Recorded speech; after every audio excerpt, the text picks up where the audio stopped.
அந்த பிள்ளை இல்லாத மாதிரி இருக்கும். நம்ம செலவு கொடுக்க சந்தோஷமா இருக்கும். ரெண்டாவது திருப்பி கொடுக்கும்போது ரொம்ப வலிக்கு.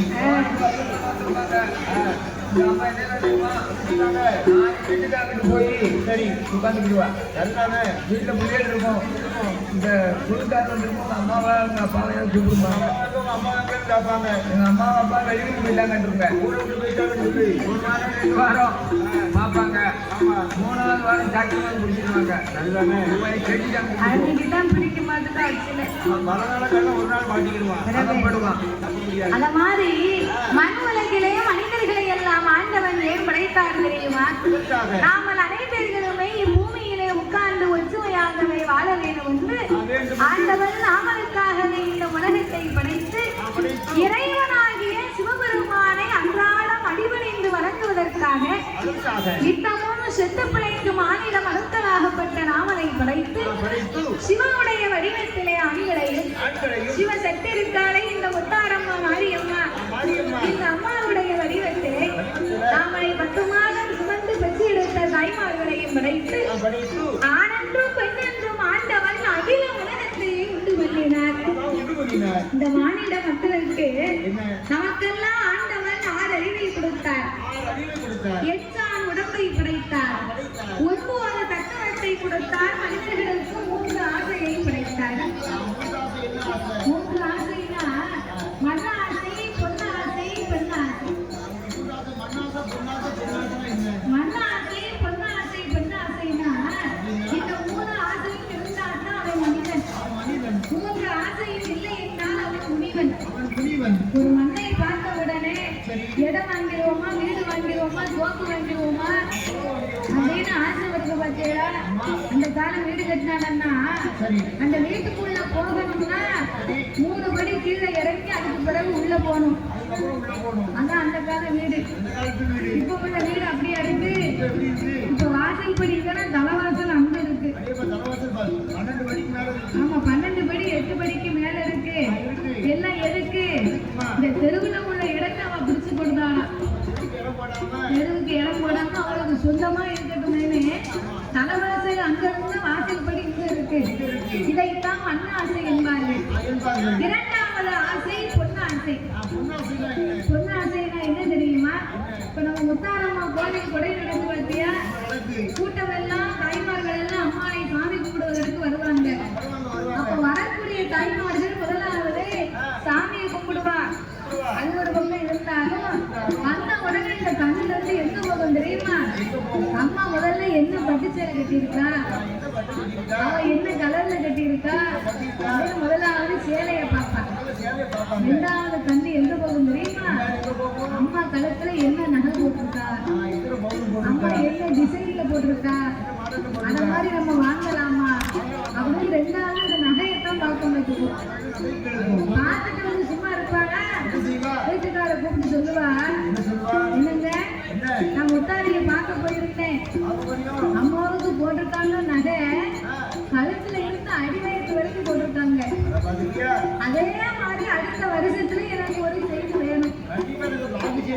நீங்க மட்டும் வேண்டி தடவை செய்யணும். அதுக்கு அடுத்த வருஷத்துக்கு கோவில் உடைக்க வர மாட்டேன். அப்பா வீட்டுக்கு போயிடுவேன். வாங்குறவங்க கூட ஒரு ஒவ்வொருத்தா ஒரு மாதிரி பேசுவாங்க அப்படின்பா. அப்போ இதைத்தான் பொண்ணு ஆசைன்னு இருக்கான். 3வது ஆசை ரொம்ப முக்கியமான ஆசை. யாருக்கும் இருக்காத ஆசை, எவருக்கும் நிகழ்த்தாத ஆசை பெண் ஆசைன்னு இருக்கான். பெண் ஆசைன்னா கப்பல்ல பொருளுன்னா எனக்கு வந்து எங்க அப்பா பொருள் கேட்பானா ஓசியில பொருள்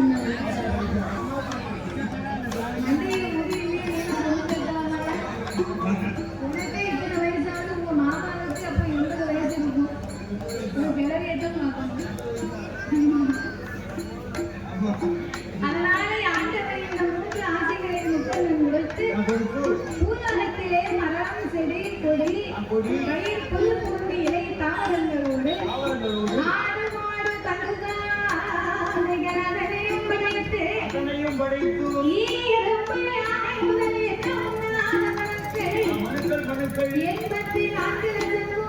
சிவராசிகளை படைத்தார்.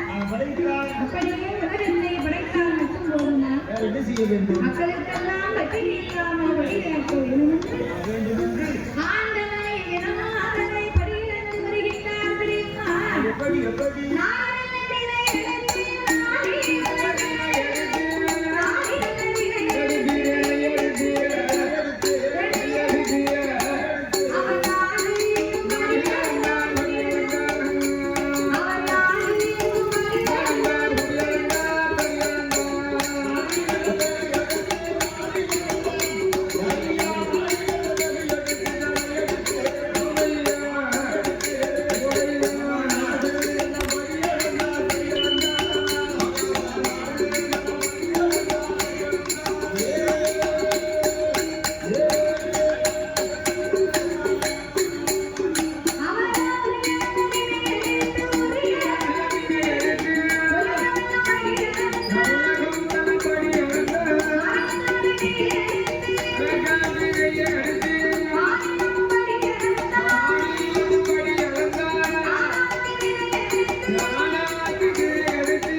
நீ உழைச்ச ரூபாயை கொண்டு போய் கொடுத்தேன்னா பத்திரமா வாங்கி வைப்பான். சட்டாத்தை கொண்டு 2 தோசையும் சுட்டு கொடுப்பான். ரூபாயை கொடுக்கலைன்னு வையி, சட்டாத்தை திருப்பி அடுப்புல காய வச்சு ஒரு சுவட்டிலே 2 பூசையை கொடுப்பான். ரூபாயை கொடுத்தேன்னா தோசை, ரூபாயை கொடுக்கலைன்னா 2 பூசை.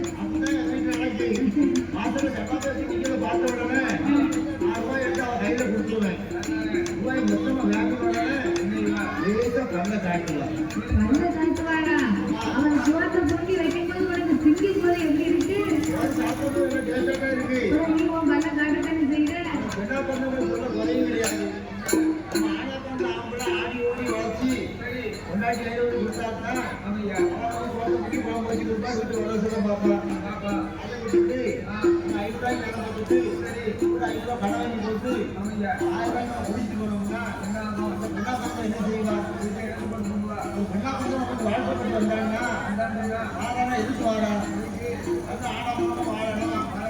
சாப்பிடணும்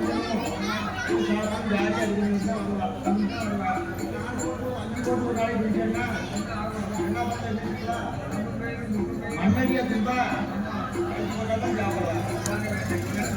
குடிச்சு குடிச்சு எவ்வளவுதான் உடம்பை பாதிச்சாலும் இந்த குடிக்கிறவங்களுக்கு அந்த அறிவே வராது பார்த்துக்கோ. உன் உடம்பு கெட்டு போயிடும், குடிக்காத, ரொம்ப குடிச்சா செத்துருவேன் அப்படின்னு சொன்னாலும் அந்த அறிவு மண்டையில வரமாட்டேங்குது. அதுக்கு என்ன சொல்லுவாங்க தெரியுமா? அப்படி பேசுறவங்களுக்கு நம்ம என்ன பேசுறேன்? அப்போ அதுக்கு பதிலா ஒரு பயிரோ பாட்டி வைப்பீங்க. நீங்க பழனி செத்துட்டா தான் பிரச்சனை இல்லையே. பிறகு